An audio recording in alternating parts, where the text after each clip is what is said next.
What is going on, guys? In today's video I will show you the best Ice Strike Monk build in Path of Exile 2. So in this guide I will give you a quick overview of the setup, then I will explain what skill gems and upgrades should you focus on. Then as well we'll see what is the best gear and how to get it for both the mid game and end game. And then finally we will go over the passive tree, attributes, your skill rotations, and even what Atlas passive should you use, so we would be able to get the highest damage possible and much more. If you are looking for this build on the website, then click my link in this video's description or the pinned comment. This setup's main focus is to lock down your enemies with quick freezes that last a long time. Even bosses are vulnerable to being frozen, and we can just lay down insane amount of DPS while they are stuck doing no damage. Your main gameplay loop will revolve around using the Ice Strike to close the gap between the enemies. Then drop the Tempest Belt to help you do more damage, and then activate your Charged Staff, Ice Strike, and the Shattering Palm. If you're looking for the most powerful monk build that freezes and builds upon insane attack speed and cold damage, then this is the one for you.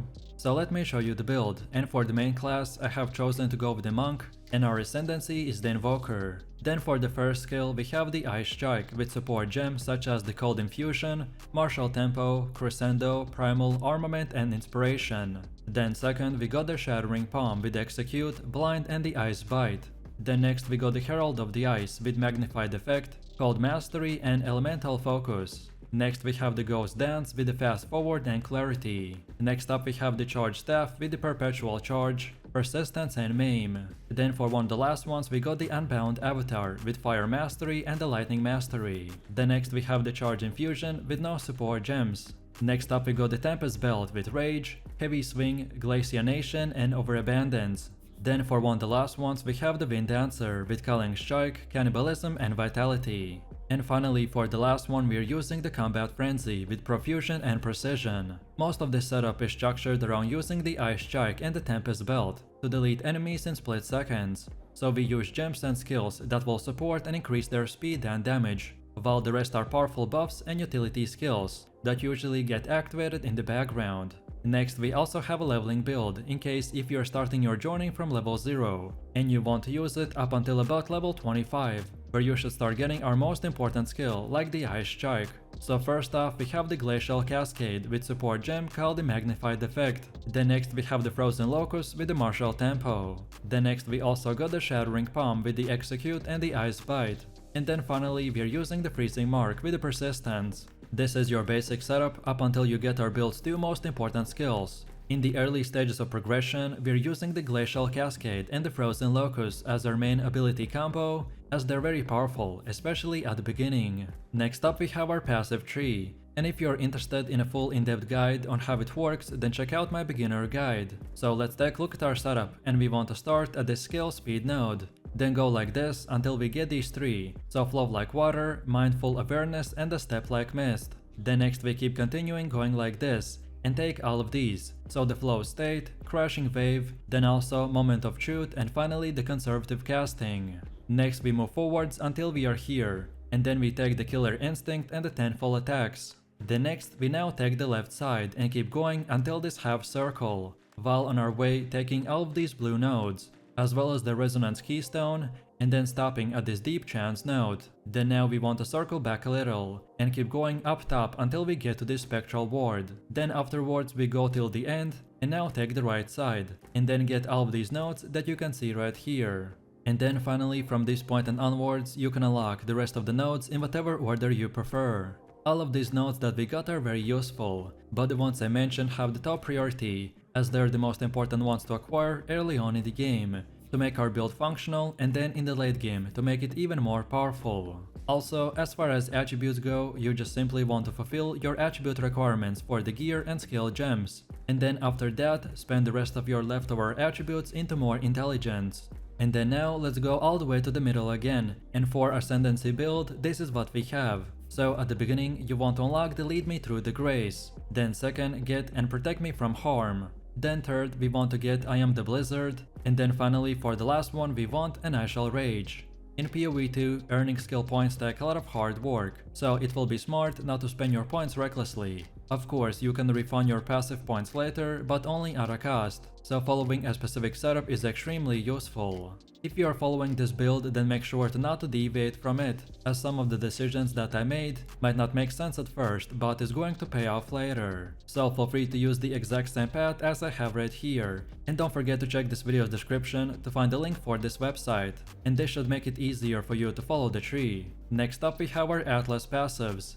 And the general idea behind this is to aim for bonus passives that will spawn a lot of grouped up monsters, such as in expeditions or in rituals. Our Ice Strike Monk build is also great at single target DPS, so we can also spend a bit points into farming boss maps or the essences. Our Monk build is also great at single target DPS, so we can also spend a bit points into farming boss maps or the essences. So when we start, we want to first of all get to this bottom right side like this. Then from here we can go until we get all the way to this point. Then next we get back to the middle and this time take the bottom left side. And get all of these passives until this circle. And then when all of these are done, then we go again to the middle. And this time take the middle part. And unlock the rest of the nodes in whatever order you prefer.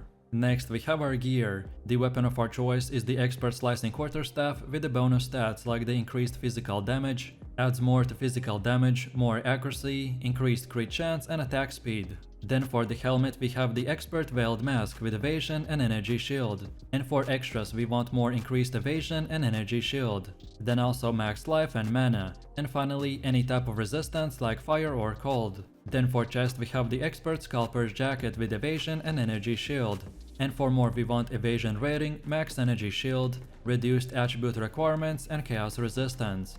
Then for the belt we have the utility belt with 20% quicker flask recovery. And for bonus stats we want max life, cold and lightning resistance. Then for the gloves we got the advanced spiral warp with max life, evasion and energy shield, increased attack speed and fire and cold resistance. Then for boots we're using the Expert Frayed Shoes with evasion and energy shield. And for more we for sure want the increased movement speed, then also max life and mana, and if possible then lightning resistance. Then for our first and second ring we got the same one, so we are going with the Amethyst ring, as its base stat gives chaos resistance. And as chaos resistance is not that easy to get, so this is the best place to get free resistance. And then for more we want accuracy, more dexterity and more intelligence. And then finally for amulet we got the Azure amulet with increased mana regen. And for more we need accuracy, plus more levels to all spell skills and cold or lightning resistance. No matter which gear you choose, just at least try to get 75% resistance cap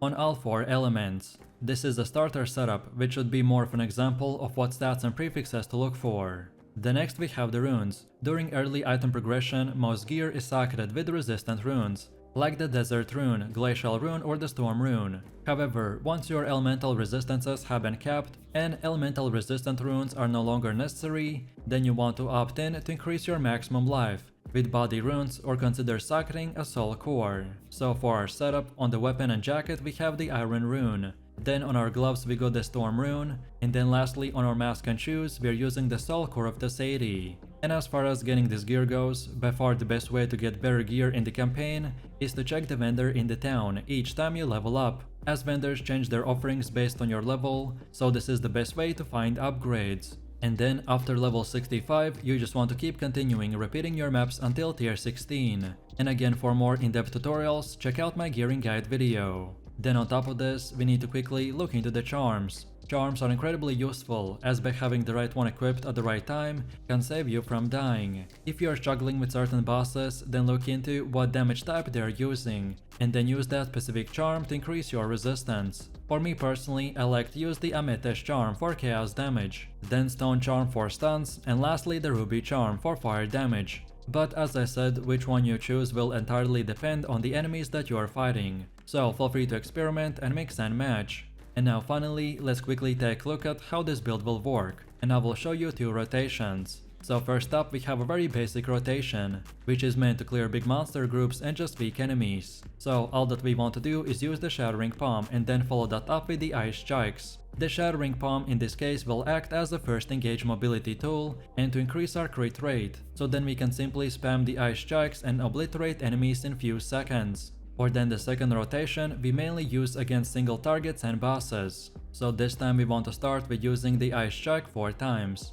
Then next we use the Tempest Belt. then afterwards 4 more Ice Strikes, then Charge Staff, then again 1 more Tempest Belt, and now finally you can keep spamming the Ice Strikes as much as possible. The main idea behind this is to use the Tempest Belt as a buffing tool, because it gives us a lot of damage and some extra attack range buff, so then we can use our Ice Strikes and the Charge Staff as our main DPS skills, and then just rinse and repeat. This build is extremely powerful, so no matter what you do, if you build it right, then you will be doing crazy amount of damage numbers. But if you wanted to know the most optimized skill rotation, then here they are. So let me know what you think about this build in the comments below. If you enjoyed this, then you definitely don't want to miss my top 3 best builds video, where I showed even more powerful builds, so click the screen now and I'll see you in the next one.